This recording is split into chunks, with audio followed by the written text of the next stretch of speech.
ಕರ್ನಾಟಕದ ಆಡಳಿತ ವ್ಯವಸ್ಥೆಯಲ್ಲಿ ಭಾರಿ ಗಮನ ಸೆಳೆದಿರುವ ಘಟನೆಯೊಂದರಲ್ಲಿ ರಾಜ್ಯ ಸರ್ಕಾರವು ತನ್ನ ಇಬ್ಬರು ಪ್ರಮುಖ ಮತ್ತು ವಿವಾದಾತ್ಮಕ ಅಧಿಕಾರಿಗಳಾದ ಐಎಎಸ್ ಅಧಿಕಾರಿ ರೋಹಿಣಿ ಸಿಂಧೂರಿ ದಾಸರಿ ಮತ್ತು ಐಪಿಎಸ್ ಅಧಿಕಾರಿ ರೂಪಾಡಿ ಅವರನ್ನು ಏಕಕಾಲಕ್ಕೆ ವರ್ಗಾವಣೆ ಮಾಡಿದೆ. ಹಿರಿಯ ಐಎಎಸ್ ಅಧಿಕಾರಿ ರೋಹಿಣಿ ಸಿಂಧೂರಿ ದಾಸರಿ ಮತ್ತು ಐಪಿಎಸ್ ಅಧಿಕಾರಿ ರೂಪಾಡಿ ಸಾಮಾಜಿಕ ಜಾಲತಾಣಗಳಲ್ಲಿ ತಮ್ಮ ಸಾರ್ವಜನಿಕ ಜಗಳದಿಂದಾಗಿ ಕರ್ನಾಟಕದ ಆಡಳಿತ ಮತ್ತು ಮಾಧ್ಯಮ ವಲಯದಲ್ಲಿ ಕೇಂದ್ರ ಬಿಂದುವಾಗಿದ್ದರು.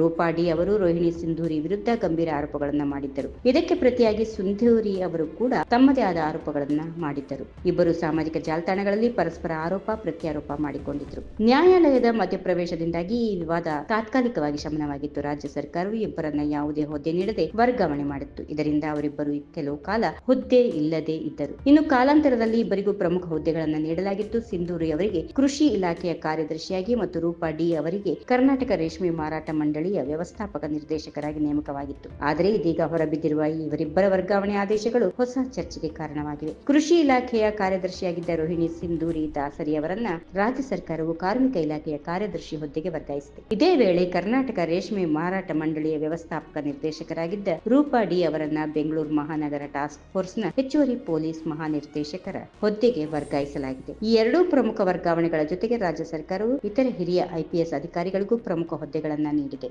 ಈ ವಿಡಿಯೋ ನಿಮಗೆ ಇಷ್ಟವಾದಲ್ಲಿ ಲೈಕ್ ಮಾಡಿ, ಶೇರ್ ಮಾಡಿ, ಸಬ್ಸ್ಕ್ರೈಬ್ ಮಾಡಿ.